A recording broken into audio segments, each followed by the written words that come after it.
ভুয়া WBCS officer Sanu বক্সিদের মতো এদের অনেক কপালে দুঃখ রয়েছে। অসংখ্য বেকার যুবক যুবতী, নিপীড়িত, নির্যাতিত, শোষিত, যারা আপনাদের মুখ্যমন্ত্রীকে দলকে নিতে পারছে না, তারা কিন্তু এবারে জাগ্রত প্রহরীর কাজ করছে। তার ফল 7ই ফেব্রুয়ারি দেখতে পাবেন।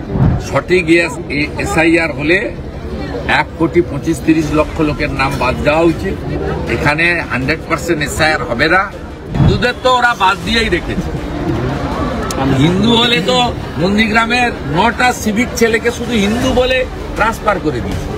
দরিদ্র ভারতীয় মুসলমানরা তারা দরিদ্র অবস্থাতেই আছে।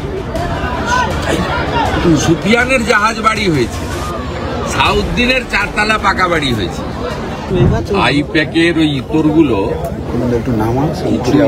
ইয়ারোদের নেতৃত্বে ওই মনোজ পন্থের উদ্যোগে 25-30 লক্ষ এইরকম বাংলাদেশি অনুপ্রবেশকারী মৃত ভোটারের নাম রেখে দিয়েছে।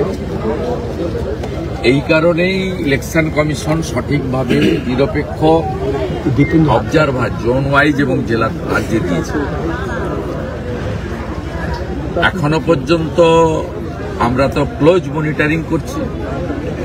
80 লক্ষ ডিজিটাইজেশন বাকি আছে, 41 লক্ষ পর্যন্ত বাদ গেছে। এটা প্রথম ধাপ, 1/2 কোটির উপরে বাদ যাবে। দ্বিতীয় ধাপে হিয়ারিংয়েও বাদ যাবে। তৃতীয় ধাপে ড্রাফট ভোটার লিস্টের পরে আমরা হাতে রেখেছি 7 নম্বর ফর্ম। একটাও মৃত double triple entry fake Bangladeshi মুসলিম অনুপ্রবেশকারীর নাম থাকলে 52,000 বিজেপির BLA 2 দিয়েছে বিজেপি, তা সর্ববৃহৎ। আমরা 1 ইঞ্চিও ছাড়ব না। অতএব এই আইপ্যাক এবং কিছু এক শ্রেণীর ERO BLOদের উপরে মানসিক শারীরিক চাপ তৈরি করে যে অপকর্মটা করেছেন ধরা পড়বেন। এবং এই ভুয়া WBCS অফিসার সানু বক্সিদের মতো এদের অনেক কপালে দুঃখ রয়েছে। এদের দুঃখ রয়েছে। আমি দাবি করব জোন অবজারভাররা BDO অফিসগুলোয় ঘোরা শুরু করুন এবং AI ফটো স্ক্যান করে এই চুরি চামারিটা ধরার ব্যবস্থা করুন। এর বাইরেও আধুনিক প্রযুক্তিতে শ্বশুরকে বাবা, বাবাকে শ্বশুর বানানোর খেলা ধরা যাবে, ধরা পড়বে। সঠিক SIR হলে 1,25,30 লক্ষ লোকের নাম বাদ দেওয়া উচিত। এখানে 100% SIR হবে না। তারপরেও 1 কোটির কাছাকাছি নাম বাদ যেতে বাধ্য। প্রথম রাউন্ডেই 1/2 কোটির বেশি নাম বাদ যাবে। সোফার মাই ইনফরমেশন অ্যান্ড নলেজ 41 লক্ষ নাম অলরেডি ডিলিটেড। অতএব আপনারা দিদির ভূত আর পিসির ভূত করুন আর দুধ করুন, এবারে কোনো লাভ হবে না, কোনো লাভ হবে না। আপনারা যেমন সক্রিয়, তার থেকেও অতি সক্রিয় আপনাদের যারা সরাতে চায়। সে বিজেপির লোক শুধু নয়, অসংখ্য বেকার যুবক যুবতী, নিপীড়িত, নির্যাতিত, শোষিত, যারা আপনাদের মুখ্যমন্ত্রীকে দলকে নিতে পারছে না, তারা কিন্তু এবারে জাগ্রত প্রহরীর কাজ করছে। তার ফল 7ই ফেব্রুয়ারি দেখতে পাবেন। এ তো সবে আর্লি মর্নিং, এখনো বেলা গড়ায়নি। একই রকম ভাবে আপনাকে তো আমি বলছি, যেদিন এই মহিদুল টহিদুল ইত্যাদিদের পাঠিয়ে আরে একটু পরে বলবো না, চিৎকার মহিদুল টহিদুলকে পাঠিয়ে যেদিন থেকে ঘেরাও করেছে, সেই সময় 1 কোটির কাছাকাছি এই নাম তুলে দাদা দেখা যাচ্ছে অসুস্থ টোটো চালক, তার উপরেও তৃণমূলের জুলুমবাজি হচ্ছে। দক্ষিণ 24 পরগনা মন্দির বাজারে সাবির আলী নামে এবং টোটো চালক, তিনিও তৃণমূলের কর্মী, তাকে এরকম ভাবে মারধর করা হচ্ছে, শারীরিকভাবে বিগ্রহ করা। তাকে মিছিলে যেতে বলেছিল, সে মিছিলে যায়নি বলে তার টোটো বন্ধ করেছে দরিদ্র মুসলমান সাবির আলী। সে ফেসবুক লাইভ বা ভিডিও করে, লাইভ ভিডিও সম্ভবত করে বিষ খেয়ে মৃত্যুর সঙ্গে লড়ছে। দরিদ্র ভারতীয় মুসলমানরা তারা দরিদ্র অবস্থাতেই আছে।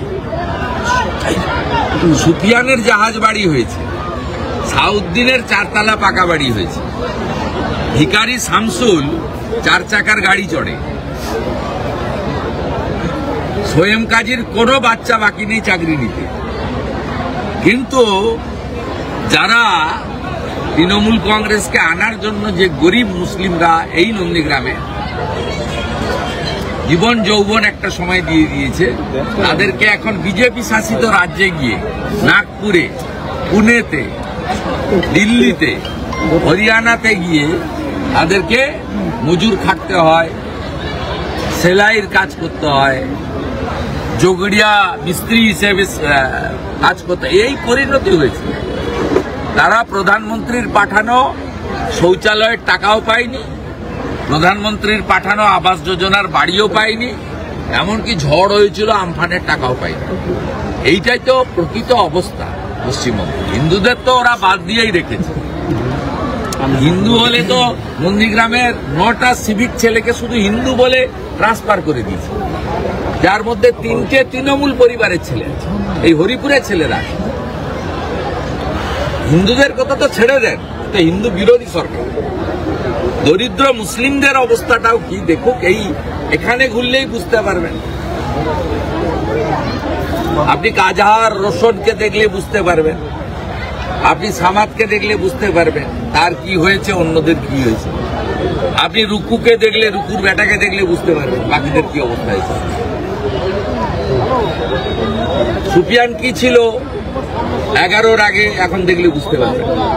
গতকাল চ্যাংড়াবান্ধে যেখানে আপনার প্রোগ্রাম ছিল, সেখানে দেখা গেল যে আয়োজকদের বিরুদ্ধেই পুলিশ সেখানে মামলা দেয় না, যেখানে চ্যাংড়াবান্ধে আপনার গতকাল। ঠিক আছে, কোর্টে দেখা। ওখানে একটা অ্যাডিশনাল এসপি আছে, কি নাম বলছিল, সন্দীপ নাকি, ও মনে হয় এসপি হতে চায়, নাম্বার বাড়াতে। এরা জানে না এপ্রিল মাসের পরে পিসিও থাকবে না, ভাইপো থাকবে।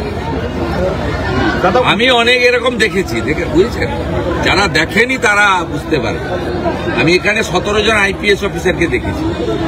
যেদিন আন্দোলন শুরু হয় বামনচকে 2007 তেসরা জানুয়ারি, সেদিন আমি কথা বলতে চেয়েছিলাম ডিআইজি মেদিনীপুরের রমেশ বাবু। আমি তখন তো এইসব হোয়াটসঅ্যাপ ইত্যাদি চলে না, আমি কথা বলতে চেয়েছিলাম থানার ল্যান্ড ফোনে ফোন করে, উনি কথা বলতে চাইলেন না। আমি যখন রিয়াপাড়া পর্যন্ত গেছি, উনি যখন ওখানে চৌরঙ্গি বাজারে তাড়া খেয়েছেন হাজার হাজার লোকের, তখন রিয়াপাড়াতে আমাকে খবর পাঠাচ্ছেন যে আপনি আসুন, আপনার সাথে। এরা জানে এদেরকে কিভাবে টাইট দিলে করতে হয়। যারা একটা সময় আমার রাস্তা আটকাতো, পুলিশের আইপিএস অফিসাররা, তারা 11 সালের পরে আমাকে স্যালুট দিয়েছে। আবার ভারতীয় জনতা পার্টি করার পরে যারা আমাকে বাধা দিচ্ছে, তেখালি ব্রিজে আমাকে তেরঙ্গা যাত্রা জাতীয় পতাকা নিয়ে স্বাধীনতা দিবসের আগের দিন বাধা দিয়েছে, যে এখন রাজ্যপালের সঙ্গে ঘুরে দেখবেন এই হেডসেপ অফিসারটা, এই রাহুল পান্ডে নাকি নাম, তিনি এখানকার এসডিপি ছিলেন, তিনি ওখানে বাধা দিয়েছেন। সঙ্গে এখানে ডিসি সেন্ট্রাল যিনি হয়েছেন কলকাতায়, তিনি ছিলেন। তারা আমাকে বাধা দিয়েছে। আমার কাছে ছবি আছে জাতীয় পতাকার মিছিলে, হ্যাঁ, বাধা দিয়েছিল। এরা জাতীয় পতাকা নিতে মিছিল করছে। এদের অবস্থা আপনি 2026-এর এপ্রিল মাসের পরে দেখবেন। আরো ভালো ভালো খবর দেখতে সাবস্ক্রাইব করুন বাংলা হান্টের ইউটিউব চ্যানেল। বাংলা হান্টের আরো খবর দেখতে নজর রাখুন।